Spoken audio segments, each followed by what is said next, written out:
Ассаламу алейкум, урматтуу Багастыруу каналынын көрүүчүлөрү, кутман күнүңүздөр менен. Кайрадан малина боюнча контент тартам. Малинанын күзгүсү башталайын деп аткан учур. Алдыбызда көрүнүп турган күзгү малинанын королору. Мынакей бир эле бутагында 70тен ашык мөмөсү көрүнүп турат. Сиздер менен өткөнкү немеде орто бушарын көрсөткөнбүз, андан алдын малинаны чиканка жасап да көрсөткөнбүз. Чиканка жасалгандан кийин мына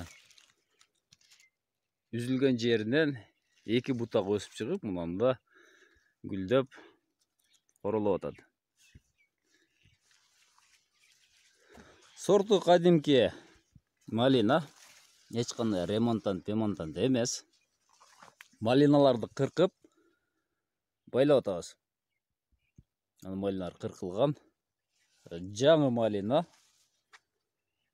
Быйыл 3-чү жыл. Калың. Аябай жакшы болуп аткан учуру.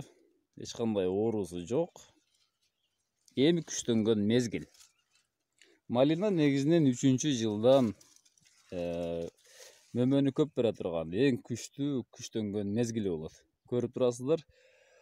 Мөмөсү бышелек жатып, азыр ийиле баштаган мезгил. Аралап эңкейип жүрүш керек болуп атат. Алды эми быша баштады. Күзгү малинанын мөмөлөрү чоңураак болот. Башка малиналарга караганда, орто бушар, улуу теримге караганда малинасы чоңдугу менен катуулугу менен айырмаланат. Муну азыр Бишкекке, Казакстанга өткөрүү үчүн алып атышат. Ушул күндөрү малинанын килограммы 150 тегереги болуп атат. Анан да эңкейип алып аралап келатам.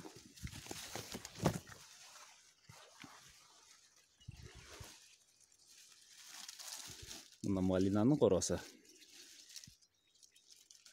Бир жагдан гүлдөп атат, экинчи жагы королоп бышкана аракет болуп атат.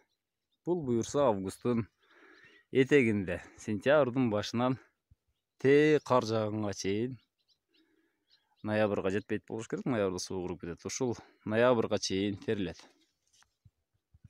Бышы бүтпөй калган, суук уруп кетет. Ага чейин көпчүлүгү 80-90% бышы бүтөт. Анда арылар чаңдаштырып атат.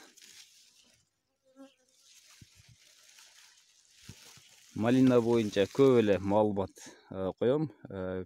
Узунураак тарт дегендер үчүн контентти карасаңыздар, көп эле малина боюнча видеолор бар. Малинанын катар аралыгы 1,20 коюлган.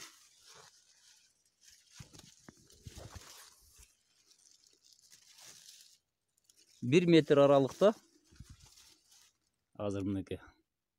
Ушул 1 метр аралыкта көчөт, бир 20дан ашык көчөт бар. Бул норма болуп эсептелет.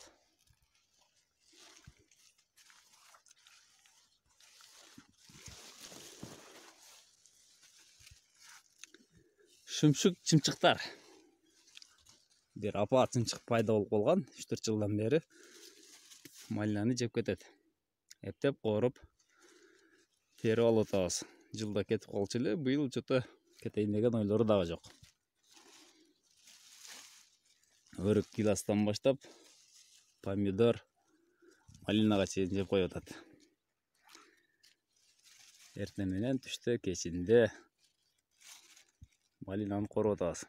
Мына туугандар, күзгү малинанын мөмөсүн көрсөтөйүн дегем. Чиканка болуп үзүлгөндөн кийинки мөмөлөрүн сиздер менен аралатып көрсөтүп чыктым. Туугандар, эсиңиздерде болсо, былтыркы жылы келип ушул жерде видео тартып кеткем. Ошондо мал калың эмес, жеке. Мынчалык калың эмес эле.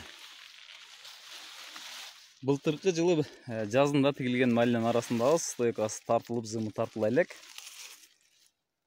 Малинаны билесиздер, агро тармактардын ичинен эң кирешелүү, тез мөмө бере турган ушул малина болуп эсептелет. былтырғы жылы тигилген. Быйыл кадимкидей мөмөсүн көрүңүздөр. Быйыл зым тартылып, байланып, кадимкидей малина терилет. Мына калыңдыгы бул кийинки жылга дагынан калыңдайт. Мына бою менин боюмдай чыгат.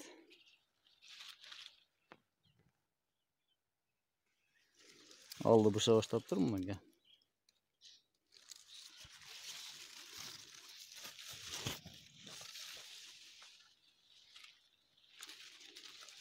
Жаңы болгондуктан күчтүү болот. Жаңы тигилген малина. Чеканка болгон жеринен 3 бутак өсүп чыгыптыр. Мындан да дагы 3. Мындан да дагы 3.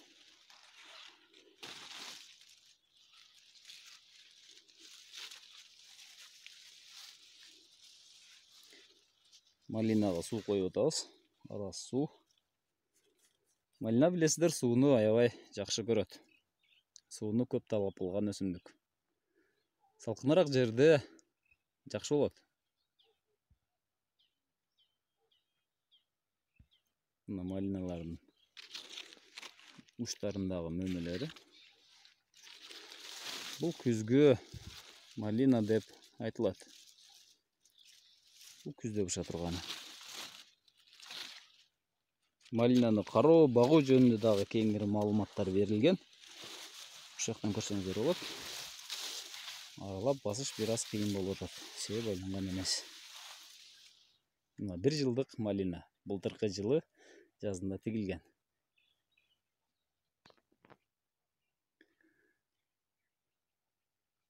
Канча түшүм алса болот, кантип караш керек деген суроолорго жогоруда айтып кеткендей видеолордо айтылган. Азыр жөн гана күзгү мөмөсүн көрсөтүп сиздерге тааныштырып атам. Байлана элек, буюрса зым тартып байлап коебуз. Сиздер менен Багасор Кыргызстан каналы болду. Тынч аман болуңуздар. Чымчыктар келди, коруш керек болуп атат.